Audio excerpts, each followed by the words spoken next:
शुक्लां ब्रह्मविचारसारपरमामाद्यां जगद्व्यापिनीं वीणापुस्तकधारिणीमभयदां जाड्यान्धकारापगां हस्ते स्फाटिकमालिकां विदधतीं पद्मासने संस्थितां वन्दे तां परमेश्वरीं भगवतीं बुद्धिप्रदां शारदां। శ్రీ మహాగణాధిపతయే నమః. శ్రీ మహాసరస్వత్యై నమః. శ్రీ గురుభ్యో నమః. 2025వ సంవత్సరానికి స్వాగతం. ప్రేక్షకులకు,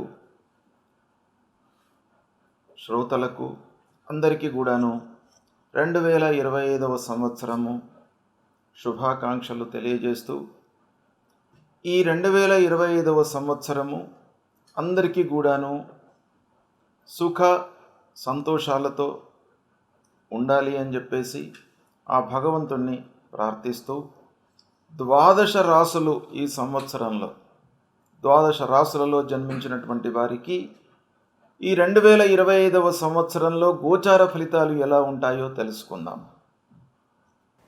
2025వ సంవత్సరంలో ధనుస్సు రాశిలో జన్మించినటువంటి వారికి గోచార ఫలితాలు ఎలా ఉన్నాయో తెలుసుకుందాం. ముందుగా ఏ నక్షత్రం ఏ పాదంలో జన్మించినటువంటి వాళ్ళు ధనుస్సు రాశి కిందికి వస్తారో తెలుసుకుందాం.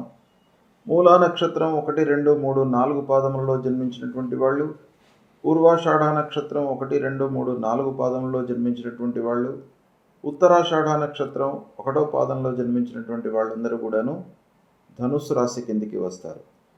అంతేకాకుండా జన్మ నక్షత్రము పాదము తెలియనటువంటి వాళ్ళు, వారి యొక్క వ్యవహార నామంలో ఉన్నటువంటి ప్రథమాక్షరాన్ని దృష్టిలో పెట్టుకుని రాశి నిర్ధారణ చేసుకోవాలి. అది కూడాను మనకు సాంప్రదాయం శాస్త్రంలో చెప్పబడి ఉంది కాబట్టి ఏ నక్షత్రాలతో ప్రారంభమయ్యేటువంటి వాళ్ళు ఈ రాశి కిందికి వస్తారో తెలుసుకుందాం. ఏ, యో, బా, బి, బు, ధ, ఫ, డ, బే అనే 9 అక్షరాలతో ప్రారంభమయ్యేటువంటి వ్యవహారనామం కలిగినటువంటి వాళ్ళు కూడాను ఈ ధనుస్సు రాశి కిందికి వస్తారు. అంతేకాకుండా కొన్ని ప్రత్యేకమైనటువంటి పేర్లు, అంటే ద్వంద్వాక్షరాలు, ద్విత్వాక్షరాలు, సంయుక్తాక్షరాలు, ఒత్తులతో కూడుకున్నటువంటి అక్షరాలతో ప్రారంభమయ్యేటువంటి పేర్లు కలిగినటువంటి వాళ్ళు కూడాను కొంతమంది ఉంటారు కనుక వారి విషయం లోపల కూడాను మనకు శాస్త్రం చెప్పింది ఏంటంటే, ప్రత్యేకంగా జ్యోతి, భీముడు, భారతి, భైరవుడు ఇలాంటి పేర్లు కలిగినటువంటి వాళ్ళందరూ కూడాను ఈ ధనుస్సు రాశి కిందికి వస్తారు. అయితే 2025వ సంవత్సరం మొత్తం ఈ సంవత్సరం యొక్క ఫలితాలపై ప్రభావాన్ని చూపించేటువంటి ముఖ్యమైనటువంటి గ్రహాలు 4 గ్రహాలు: గురు, శని, రాహువు, కేతువు. ఈ గ్రహాలు ముఖ్యంగా ఎక్కువ కాలం ఒక రాశిలో సంచరిస్తూ ఉంటారు కనుక వాటి యొక్క ప్రభావం బాగా ఉంటుంది ఈ రాశిలో జన్మించినటువంటి వాళ్లకు. గురుగ్రహం సంవత్సరం పాటు ఒక రాశిలో ఉంటాడు. శనీశ్వరుడు 2.5 సంవత్సరాల పాటు ఒక రాశిలో సంచరిస్తూ ఉంటాడు. రాహు, కేతువులు 1.5 సంవత్సరం ఒక రాశిలో సంచరిస్తూ ఉంటారు. కాబట్టి వీరి యొక్క సంచారము అనుకూలమైతే అనుకూలంగా ఉంటుంది, ప్రతికూలమైతే ప్రతికూల ప్రభావం ఈ సంవత్సరం మొత్తం ఉంటుంది. కాబట్టి ఈ 4 గ్రహాలను మనం ప్రత్యేకంగా దృష్టిలో పెట్టుకొని ఫలితాలను చూస్తూ ఉంటాం. ముందుగా గురు సంచారము ఈ సంవత్సరము 14 మే 2025 వరకు వృషభ రాశిలో సంచరిస్తున్నాడు. ఈ వృషభ రాశిలో సంచారము ధనుస్సు రాశిలో జన్మించినటువంటి వారికి 6వ స్థానం అవుతుంది. 6వ స్థానం ప్రతికూలం కనుక ప్రతికూలమైనటువంటి ఫలితాలు ఉంటాయి.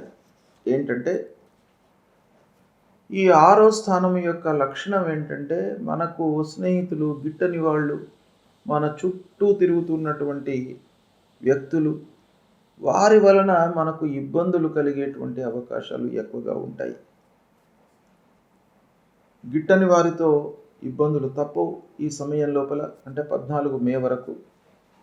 తర్వాత జ్ఞాతులు, ఆత్మీయులు, స్నేహితులు వీరి వలన మీకు విమర్శలు ఎక్కువగా వచ్చేటువంటి అవకాశాలు ఉంటాయి. అంటే వాళ్ళు అనవసరంగా మిమ్మల్ని ఏ పని చేసినప్పటికీ దాన్ని నెగిటివ్గా ఆలోచించడము, లేదా మీరు మంచి పని చేస్తున్నప్పటికీ దాన్ని వ్యతిరేకంగా ఎదుటివారికి ఎక్స్ప్లెయిన్ చేయడము, ఇలాంటి వాటి మూలకంగా మీకు నిందలు అపనిందలకు గురయ్యేటువంటి అవకాశాలు ఈ సమయంలో 14 మే వరకు బాగా కనబడుతున్నాయి. అనవసరమైనటువంటి విషయాలను బాగా ఆలోచిస్తూ ఉంటారు. ప్రయాణాలు అధికంగా చేస్తారు. కార్యభారము పెరుగుతుంది ఉద్యోగస్తులకు, తద్వారా అలసట అనారోగ్యానికి కూడాను గురయ్యేటువంటి అవకాశాలు కనబడుతున్నాయి. ముఖ్యంగా స్నేహితులతో, చిన్ననాటి మిత్రులతో కలహాలు, వైషమ్యాలు, ప్రారంభించినటువంటి పనులలో ఆటంకాలు, ఆలస్యము, ఇలాంటి ఫలితాలు 14 మే వరకు బాగా కనబడుతున్నాయి. ఇక 14 మే రోజున మిథున రాశిలోకి ప్రవేశిస్తున్నాడు బృహస్పతి. అక్కడి నుండి 19 అక్టోబర్ వరకు మిథున రాశిలో సంచరిస్తున్నాడు. అంటే 14 మే నుండి 19 అక్టోబర్ వరకు మిథున రాశిలో సంచరిస్తున్నాడు కనుక ఈ సంచారము సప్తమ స్థానం అవుతుంది. ఈ సప్తమ స్థానము అనుకూలంగా ఉంటుంది. అంటే 14 మే నుండి 19 అక్టోబర్ వరకు దాదాపు 5 మాసాలు 5 రోజులు ఈ సప్తమ స్థానంలో బృహస్పతి సంచరిస్తున్నాడు. ధనుస్సు రాశి వారికి సప్తమ స్థానంలో సంచారము చాలా యోగప్రదమైనటువంటిది. రాస్యాధిపతి సప్తమంలో గోచార రీత్యా, చతుర్థాధిపతి కూడాను గోచార రీత్యా సప్తమ స్థానంలో సంచరించడం చాలా శుభప్రదంగా ఉంటుంది. బాగా కలిసి వస్తుంది. మీరు శుభకార్యాలు చేసేటువంటి అవకాశాలు ఈ సమయంలో ఎక్కువగా కనబడుతున్నాయి. పిల్లల వివాహము, వాళ్ళ విషయం లోపల ఉద్యోగ ప్రయత్నాలలో సఫలీకృతులు కావడము, హయ్యర్ ఎడ్యుకేషన్కి చేసేటువంటి ప్రయత్నాలు కలిసి రావడము, శుభకార్యాలకు హాజరు కావడము, గృహ నిర్మాణాది కార్యక్రమాలు చేపట్టడము, ఇవన్నీ కూడాను ఈ సమయంలో మీరు చేస్తారు. తర్వాత మీరు చేసేటువంటి పనులకు సంపూర్ణమైనటువంటి మద్దతు మీ దగ్గరి వాళ్ళు, ఆత్మీయులు, స్నేహితుల మూలకంగా మీకు లభిస్తుంది. ఇక ముఖ్యమైనటువంటి విషయం ఏంటంటే పెళ్ళైనటువంటి వాళ్లకు సంతాన ప్రాప్తి ఈ సమయం లోపల కనబడుతుంది. ఉద్యోగ ప్రయత్నానికై చదువు పూర్తి చేసి ఉద్యోగ ప్రయత్నంలో ఉన్నటువంటి వారికి ఉద్యోగం సంప్రాప్తమవుతుంది ఈ సమయం లోపల. ఆల్రెడీ ఉద్యోగం చేస్తున్నటువంటి వాళ్లకు పదోన్నతి కూడాను ఈ సమయం లోపల కనబడుతుంది. ఇక చేసేటువంటి వృత్తి లోపల మీరు సంతృప్తిగా ఉంటారు. ఉత్సాహంతో పనులు చేస్తారు. మీరు చేసేటువంటి పనిని అధికారులు, తోటి ఉద్యోగులు బాగా గుర్తిస్తారు. సమాజంలో గౌరవ మర్యాదలు లభిస్తాయి. అభివృద్ధి పథం లోపల మీరు పయనిస్తారు ఈ సమయం లోపల. ఇది బాగా కలిసి వచ్చేటువంటి సమయము. ఇక 19 అక్టోబర్ రోజున కర్కాటక రాశిలోకి గురు ప్రవేశిస్తున్నాడు. ఈ కర్కాటక రాశి ప్రవేశం అష్టమ స్థానం అవుతుంది. ధనుసు రాశి వారికి అష్టమ స్థానం ప్రతికూలంగా ఉంటుంది. అష్టమ స్థానంలో గురు సంచారము 19 అక్టోబర్ నుండి 5 డిసెంబర్ వరకు ఉంది. ఈ సమయంలో కొన్ని ఇబ్బందులు తప్పవు. ఆకస్మికంగా ఖర్చులు ముందుకు రావడము, అనవసరమైనటువంటి గొడవలు, భార్యాపిల్లలతో అనవసరమైనటువంటి చర్చల మూలకంగా గ్యాప్ ఏర్పడము, కుటుంబ పెద్దలతో సహకారం లేకపోవడము, కుటుంబ పెద్దల యొక్క సహాయ సహకారాలు లేకపోవడంతో మానసికమైనటువంటి ఒక స్థితికి ఇబ్బందులకు గురయ్యేటువంటి అవకాశం బాగా కనబడుతుంది. అనాలోచిత పెట్టుబడుల మూలకంగా నష్టం కూడాను ఈ సమయంలో వాటిల్లే అవకాశం ఉంది. వీటన్నిటికీ తోడుగా మీ లోపల కోపము, ఉద్రేకము, అసహనము ఇవన్నీ కూడాను డెవలప్ అయ్యేటువంటి అవకాశాలు ఈ అష్టమ స్థానంలో సంచరిస్తున్న సమయంలో కలుగుతాయి. ముఖ్యమైనటువంటి వస్తువులను కోల్పోవడము, కొన్ని వస్తువులను ఒకచోట పెట్టి మరిచిపోవడము, ఇలాంటివి మతి మరుపు అనేటువంటిది కూడాను ఈ సమయంలో బాగా ఉంటుంది. ఇక ప్రయాణాల మూలకంగా అలసట, ఖర్చులు పెరుగుతాయి. ధన నష్టము, ప్రారంభించినటువంటి పనుల లోపల ఆలస్యం కూడాను బాగా గోచరిస్తుంది. కనుక ఈ సమయము కొంత ఇబ్బందికరంగా ఉంటుంది. 19 అక్టోబర్ నుండి 5 డిసెంబర్ వరకు అష్టమ స్థానంలో ఉంటున్నాడు. ఇక 5 డిసెంబర్ నుండి 1 జూన్ 2026 వరకు మళ్ళీ వక్రరీత్యా సప్తమ స్థానంలోకి వస్తున్నాడు. అంటే 5 డిసెంబర్ రోజున వక్రించి మళ్ళీ మిథున రాశిలోకి వస్తున్నాడు కాబట్టి ఆ 5 డిసెంబర్ నుండి 1 జూన్ వరకు 1 జూన్ 2026 వరకు కూడాను వక్రించి మిథున రాశిలో సంచరిస్తున్నాడు. ఇది సప్తమ స్థానం అవుతుంది. సప్తమ స్థానం మళ్ళీ మీకు కలిసి వస్తుంది. కాబట్టి ఒక అష్టమ స్థానంలో సంచరిస్తున్న సమయంలో మీరు కొన్ని జాగ్రత్తలు తీసుకోవాలి. ఓవరాల్గా గురుగ్రహము ఈ సంవత్సరం 2025వ సంవత్సరం లోపల షష్టమ, సప్తమ, అష్టమ స్థానాలలో సంచరిస్తున్నాడు. షష్టమ స్థానం ప్రతికూలంగా ఉంటుంది, సప్తమం బాగా కలిసి వస్తుంది, అష్టమ స్థానం ప్రతికూలంగా ఉంటుంది. ఈ సమయాన్ని మీరు నోట్ చేసుకొని దానికి అనుగుణంగా మీరు వ్యవహరించినట్టయితే మీరు ఇబ్బందులు లేకుండా సుఖమయంగా ఈ గురుగ్రహము యొక్క అనుకూల ఫలితాలను ఆస్వాదించేటువంటి అవకాశాలు ఉంటాయి. ఇకపోతే శని రెండవ ప్రధానమైనటువంటి గ్రహ సంవత్సర ఫలితాలపై మనపై ఎక్కువగా ప్రభావాన్ని చూపించేటువంటి గ్రహము శని గ్రహము. ఈ శని 29 మార్చి వరకు తృతీయ స్థానంలో సంచరిస్తున్నాడు. ధనుసు రాశి వారికి 3వ స్థానం కుంభరాశి, ఆ కుంభరాశిలో సంచరిస్తున్నాడు కాబట్టి 29 మార్చి వరకు మంచి ఫలితాలు ఉంటాయి. శని మూలకంగా బాగా కలిసి వస్తుంది. దగ్గర వాళ్లతో మీకు మంచి సంబంధాలు ఏర్పడతాయి. ధైర్యంతో మీరు పనులు చేసేటువంటి అవకాశాలు ఉన్నాయి. రావాల్సినటువంటి డబ్బు కూడాను మీకు ఈ 29 మార్చి లోపల అందేటువంటి అవకాశాలు ఉన్నాయి. ఇక 29 మార్చి తరువాత అర్ధాష్టమంలోకి అంటే 4వ స్థానంలోకి శనీశ్వరుడు ప్రవేశిస్తున్నాడు. ఈ 4వ స్థానంలో దాదాపు 2.5 సంవత్సరాల పాటు ఉంటాడు. ఈ అర్ధాష్టమ స్థానంలో శని సంచారం మనకు ప్రతికూలంగా ఉంటుంది కాబట్టి ఈ సమయంలో కొన్ని జాగ్రత్తలు మటుకు తీసుకోవాలి. శని మూలకంగా మనకు ప్రశాంతత లేకపోవడము, అనవసరమైనటువంటి విషయాల గురించి ఆలోచించడము, ఫోర్స్డ్గా కొన్ని ఖర్చులు ముందుకు రావడము, ఇంటి లోపల అనవసరమైనటువంటి చర్చలు, ఇలాంటివి శని మూలకంగా మీకు కలిగేటువంటి అవకాశాలు ఉన్నాయి. కనుక అర్ధాష్టమ శని కొంత ఇబ్బంది పెడతాడు. తదనుగుణంగా శనికి సంబంధించినటువంటి పరిహారాలు, స్తోత్రాలు ఇవి చేసుకోవడం మంచిది. ఇక 3వ ప్రధానమైనటువంటి గ్రహ రాహువు. ఈ రాహువు 18/5/2025 వరకు ధనుస్సు రాశి వారికి అర్ధాష్టమ స్థానంలో సంచరిస్తున్నాడు. రాహువు కూడాను ప్రతికూలమైనటువంటి ప్రభావము 18 మే వరకు ఉంటుంది. అదే సమయంలో కేతువు దశమ స్థానంలో సంచరిస్తున్నాడు. అంటే 18 మే వరకు రాహు కేతువుల యొక్క ప్రతికూలత ఉంది. కనుక ముఖ్యంగా 4వ స్థానం మనకు సుఖ సంతోషాలను ఇచ్చేటువంటి స్థానం. ఆ స్థానంలో రాహువు ఉండడం మూలకంగా కొంత ప్రశాంతత కొరబడేటువంటి అవకాశాలు ఉంటాయి. అనవసరమైనటువంటి చర్చల మూలకంగా ఇబ్బందులు తలెత్తుతాయి. అలసట, అనారోగ్య సమస్యలు ఇవి రాహు మూలకంగా తలెత్తుతూ దశమ స్థానంలో కేతువు సంచరిస్తున్నాడు కాబట్టి వృత్తిపరమైనటువంటి సమస్యలు, మనం చేసేటువంటి పని లోపల ఆలస్యము, ఇలాంటివి జరిగే అవకాశాలు ఉన్నాయి 18 మే వరకు. తదనంతరము 18 మే తర్వాత రాహువు కుంభరాశిలోకి ప్రవేశిస్తున్నాడు, కేతువు సింహరాశిలోకి ప్రవేశిస్తున్నాడు. రాహువు 3వ స్థానం అవుతుంది ధనుసు రాశి వారికి. రాహువు యొక్క సంచారము అనుకూలంగా ఉంటుంది 18 మే తర్వాత. సంవత్సరంన్నర పాటు 18 నెలలు మళ్ళీ 18 మే నుండి 3వ స్థానంలో ఉంటాడు ధనుసు రాశి వారికి కాబట్టి రాహువు యొక్క అనుకూలత ఉంటుంది. రాహువు అనుకూలంగా ఉన్నట్టయితే మనిషికి ప్రశాంతత ఉంటుంది.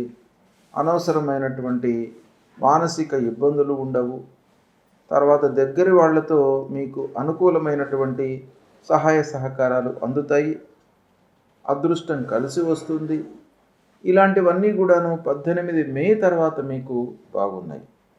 అయితే ఓవరాల్గా మనం చూసినట్టయితే ధనుస్సు రాశి వారికి గురు షష్టమ స్థానంలో ఉన్నాడు ప్రారంభంలో, తర్వాత చివర్లో అష్టమ స్థానంలో ఉన్నాడు. గనుక గురువు విషయమై పరిహారం తప్పకుండా చేసుకోవాలి మీరు. అంటే గురు విషయమై మీరు ఏం చేయాలి? భగవంతుణ్ణి దత్తాత్రేయ స్వామిని కొలవండి, దక్షిణామూర్తి స్తోత్ర పారాయణం చేసుకోండి. ప్రతినిత్యం కూడాను షష్టమము అష్టమ స్థానాలు రెండు కూడాను ప్రబలమైనటువంటి ప్రతికూల స్థానాలు కాబట్టి ఈ స్థానాలలో సంచరిస్తున్నటువంటి సమయంలో తప్పకుండా మీరు పరిహారం చేసుకోండి. పరిహారం చేస్తూనే మన వైపు నుండి కూడాను కొన్ని నిర్ణయాలు తీసుకోవాలి. అంటే శ్రమించాలి, పనుల లోపల ఎఫర్ట్స్ ఎక్కువ పెట్టాలి. అనవసరమైనటువంటి ఆలోచనలు రాకుండా, పెట్టుబడులు అత్యాశలోకి వెళ్లకుండా, మనకు ఎంతవరకైతే అవసరమో అంతవరకే మీరు పెట్టుబడులు చేస్తూ ఆలోచన చేస్తూ ఉన్నట్టయితే కొంతవరకు ఈ ప్రతికూల ప్రభావం తగ్గుతుంది. భగవంతుడి అనుగ్రహం కూడాను దానికి తోడవుతుంది. కాబట్టి మీరు ఆ దేవానాంచ ఋషీణాంచ గురుం కాంచన సన్నిభం వందనీయం త్రిలోకానాం తం నమామి బృహస్పతి అనేటువంటి ఈ మూల మంత్రాన్ని ప్రతినిత్యం కూడాను చదువుకోండి, జపించండి, తల్లిదండ్రులను సేవించండి. 6, 8 స్థానాలు గోచార రీత్యా ప్రతికూలం గనక మళ్ళీ చెప్పేది ఏంటంటే ప్రతినిత్యం కూడాను తల్లిదండ్రులను సేవించండి. లేవగానే తల్లిదండ్రులకు నమస్కారం చేసుకోండి. మాతృదేవోభవ పితృదేవోభవ ఈ రెండు కూడాను మీరు చేసినట్టయితే ఆ గురు భగవానుడి యొక్క అనుగ్రహం మీకు 200% లభిస్తుంది. ఇక తదనంతరం శనీశ్వరుడు 29 మార్చి తర్వాత అర్ధాష్టమ స్థానంలోకి ప్రవేశిస్తున్నాడు. ఈ అర్ధాష్టమ స్థానం కూడాను ప్రబల ప్రతికూలమైనటువంటి స్థానం ధనుస్సు రాశి వారికి. కాబట్టి ఈ స్థానంలో సంచారము 2.5 సంవత్సరాల పాటు ఉంటుంది. కనుక ధనుస్సు రాశి వాళ్ళు 29 మార్చి తర్వాత ఆంజనేయ స్వామి గుడికి ప్రతినిత్యం కూడాను వెళ్ళండి. ప్రతిరోజు కూడాను ఆంజనేయ స్వామిని దర్శించుకొని 3 ప్రదక్షిణాలు చేసి స్వామివారి ముందు నిశ్చలమైనటువంటి మనస్సుతో నిలబడి మనోజవం మారుతతుల్య వేగం జితేంద్రియం బుద్ధిమతాం వరిష్టం వాతాత్మజం వానరయూత ముఖ్యం శ్రీరామదూతం శిరసా నమామి అనేటువంటి ఈ శ్లోకాన్ని చదువుతూ స్వామివారిని ఒక్కమారు నిశ్చలమైనటువంటి మనస్సుతో మీరు దర్శనం చేసుకోండి. తప్పకుండా మీ లోపల భయము, ఆందోళన ఇవన్నీ లేకుండా మీకు ఆంజనేయ స్వామి మిమ్మల్ని అనుగ్రహిస్తాడు. అదేవిధంగా ప్రతినిత్యం కూడాను శివాలయానికి వెళ్ళండి, శంకరుణ్ణి దర్శించుకోండి. అపమృత్యు దోషాలు పోతాయి, అనారోగ్య సమస్యలు దరిచేరకుండా ఉంటాయి, లైఫ్ స్పాన్ పెరుగుతుంది. మీకు శంకరుణ్ణి దర్శించుకున్నట్టయితే ప్రతినిత్యం కూడాను మీకు ఆ భగవంతుడి మూలకంగా అపమృత్యు దోషాలు పోతాయి. చిన్న చిన్న సమస్యలు ఏవైనా కూడా వచ్చినా కూడాను అవి దూరం అయిపోతాయి. అదేవిధంగా రాహు కేతువులు, ముఖ్యంగా అర్ధాష్టమ స్థానంలో రాహు ఉన్నాడు, దశమ స్థానంలో కేతు ఉన్నాడు. కాబట్టి రాహు కేతువులను ప్రీతి చేసుకోవడానికై అమ్మవారి దేవాలయానికి వెళ్ళడం చాలా మంచిది. దుర్గామాత, మహాకాళి, మహాలక్ష్మి, మహాసరస్వతి స్వరూపిణి అయినటువంటి ఆ దుర్గామాతను మీరు కొలవండి. తప్పకుండా మీకు మంచి జరుగుతుంది. ఈ పరిహారాలు చేసుకున్నట్టయితే మీకు ఈ ధనుస్సు రాశిలో పుట్టినటువంటి వాళ్లకు గ్రహస్థితి ఎలా ఉన్నప్పటికీ షష్టమ అష్టమ స్థానాల్లో గురువు, అర్ధాష్టమ స్థానంలో శని, అర్ధాష్టమ స్థానంలో రాహువు, ఇవన్నీ ఎన్ని ఉన్నప్పటికీ ఆ భగవంతుడి యొక్క అనుగ్రహము, తల్లిదండ్రుల యొక్క అనుగ్రహం మూలకంగా మీకు ఈ ప్రతికూల ఫలితాలన్నీ కూడా దూరమైపోయి మీకు మనస్సు స్వాంతంగా ఉండేటట్టుగా భగవంతుడు మిమ్మల్ని కరుణిస్తాడు. కాబట్టి ప్రతినిత్యం కూడాను దైవ దర్శనం చేసుకోండి. ఇలా మీరు పరిహారాలు ఆచరించినట్టయితే శుభ ఫలితాలు కలుగుతాయి. శుభం.